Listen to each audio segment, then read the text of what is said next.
Hello, Phil here. Right, here's a question. Is motivation your biggest struggle right now when it comes to achieving any of your fitness goals? If it is, I've got three things that I think you could do right now that will increase motivation and allow you to get to your goals quicker. Right, I recently asked my email list and my Facebook page, what is your biggest struggle with achieving your goals? And I was quite surprised where I expected some people to say motivation, but not as many. I was expecting some to be like, I don't know what to eat or when, and maybe some more of the tactics or the kind of the science of it. But really, most people were just like, I'm not doing what I need to be doing. Simple as that. So here's three things that I think you could do to make that easier. Right, number one, have clear goals. Most people just say to me, what's the common one? I want fat to go down, I want fitness and health to go up. Like, sure, we all fucking that's what we all want to do, really. I don't find that's very motivating because you can't really see it. You can't see the outcome. And also, what I find with fitness is that as people start to see results, they build momentum, and that becomes more motivating. So in the beginning, at kind of like week one here, motivation is quite low. So you need to have a clear goal, and I like to have clear with clients. I like to have clear short-term goals, so they might check in every week, and then we get to week, say, 6. Motivation is a little bit higher here because you started to see some results. The problem with week 1 here is it's all the work and you still look the same. How many people have done that? Been to the gym for one or 2 weeks and then they're looking in the mirror and feeling like, well, I should see some difference, but I'm not. Well, we all know that results come a lot slower than we really want. But we can get to week 6 and we may have lost, I don't know, at least 6 to 10 pound. Starting to feel a bit better. That's kind of starting to be a bit noticeable. Right, we still have these clear goals on how to get to week 12. And here, if you can get to there, motivation is usually way higher because you now start to see the outcome in the mirror and you start to feel the outcome in how you feel about yourself. So those clear goals need to be smart goals. They need to be specific, measurable. You need to be able to time. They need to be time based. They need to be all those things that allow you to kind of look at the data and say, I can get there.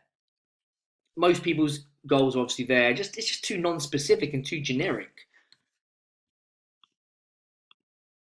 For me, I think number 2 maybe the most important. They're all important, but we'll see. Placing high value on the goal or goals. I'll use myself as an example briefly. A few years back when I was diagnosed with ulcerative colitis, I get my words out. They give you the medication, it starts to work, and with ulcerative colitis, for those who don't know, it's like Crohn's disease. So it's basically a bowel disease. I lost about 3 stone in about 2 weeks, and I essentially was bedbound for about 6 months. And if I wasn't bedbound, then I couldn't leave the house because the symptoms are like, well, basically you go to the toilet when your body wants to go, and that could be literally every few minutes. So I got to the point where they were like, the medication isn't working. There aren't endless medications, and the last resort really for a lot of people is to have the kind of inflamed section of your digestive system, your bowel, is removed and then replaced with like a bag. That was fine for my 80-year-old nan, or in her 70s, who also has colitis. She was like, fuck it, I'll have the bag and I can eat all the foods I want. So she's quite happy. But she's not like a late 20s, early 30s male that works in fitness who doesn't really want to have a bag forever. So at that point, I did some research. I found a book that was really had a lot of reviews. It was good, and I followed the diet. Now the diet basically had legal, non-legal foods. As you can imagine,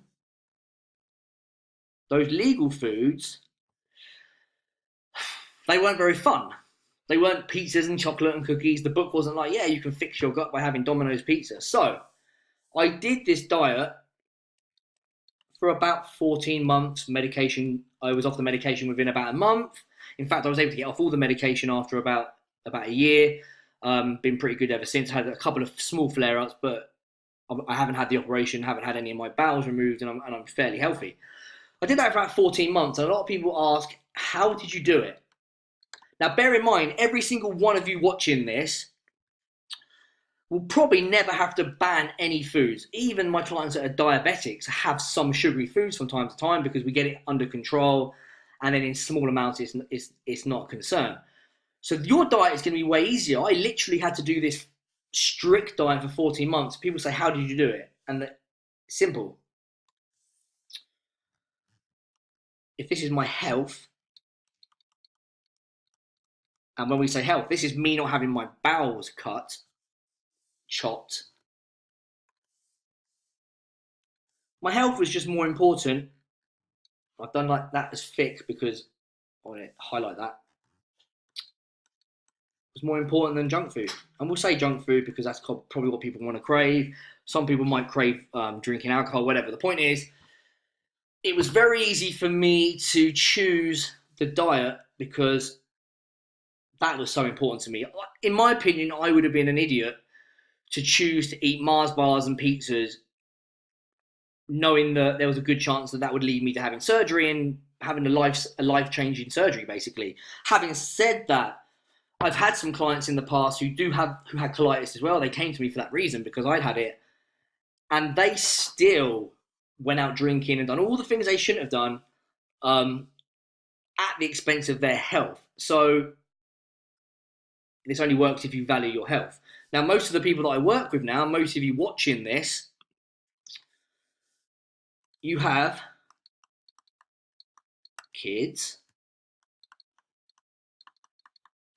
you have families, you have businesses that you enjoy running, probably good social lives, got the money to go and do things that you want to do. Now, all of those things require your health.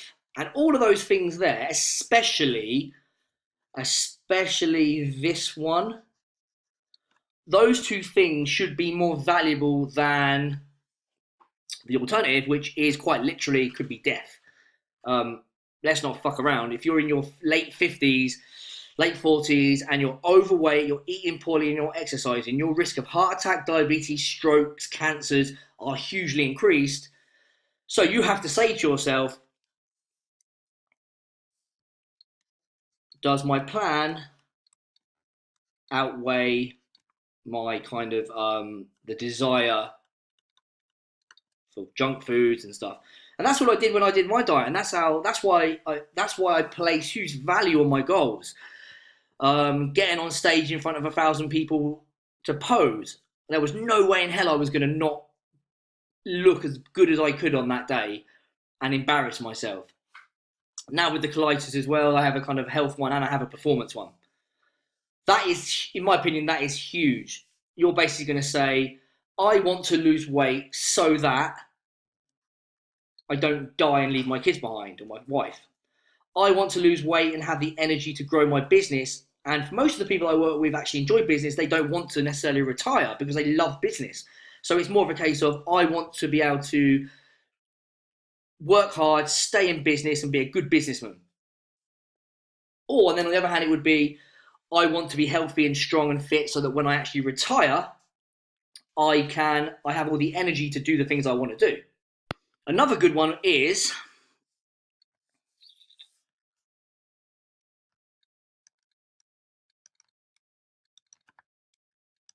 get some skin in the game and invest in a good coach, good product, good course, something. I tell you what, if you drop, I don't know, 5 to 10K on something, how much more invested are you than if you get yourself a free book? When I invested, I I think it was 7K for my fitness mentor. I was already like happy to do it because I wanted to learn, but it also made me think, right, I spent a lot of money here. Make sure that I listened to all the audios, I took notes. I was a lot more. Had I only spent a few £100 on that, I would have still valued it because I like to learn about fitness, and that's my job.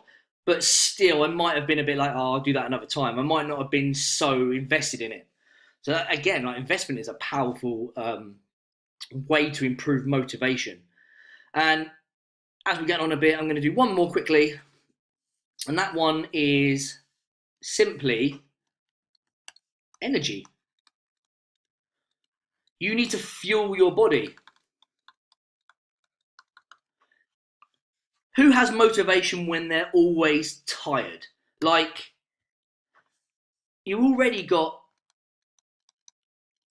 business, kids, family, social life.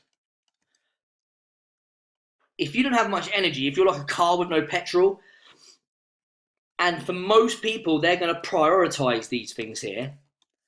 If there's no energy left for exercise, you get to the end of a long day, what are you going to do? Are you going to go and do some exercise when you feel fucking knackered? Or are you going to want to go home and have a beer and just lay on the sofa and just chill? Obviously, you're going to miss this. The problem is with most people, and I get this with a lot of clients, is they only want to eat well when they're exercising. And I can see why. It's quite easy to think to yourself, well, I've not been to the gym, why would I eat healthy? Because we know those things go hand in hand. Eat well, go to the gym, those two together improve. The problem is, if you're kind of just starting, or you've got yourself into a rut where you're kind of out of the gym and you're lacking motivation, then I think that an easy thing to do is to look at your food first. Start to eat healthily first. Get all the minerals you need, the vitamins, get sustained energy levels, lay off the caffeine so much, hydrate yourself. Most people that come to me don't really drink enough water. And then as that energy starts to go up, which it should do, especially if you're kind of sleeping better digestion, then you might just get into the point where, and let's go back to this because they go hand in hand.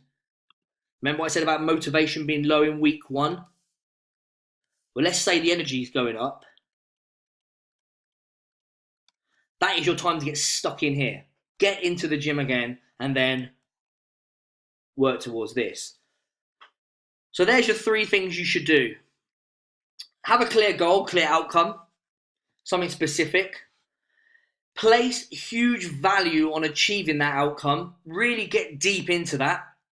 Again, an extreme example is you're so overweight that, and you're in your 50s, that there's a good chance that you could just drop dead of a heart attack. That can happen, and it does happen. So if that's making you think, if that's making you worry a bit, well, then good, that's what it should do.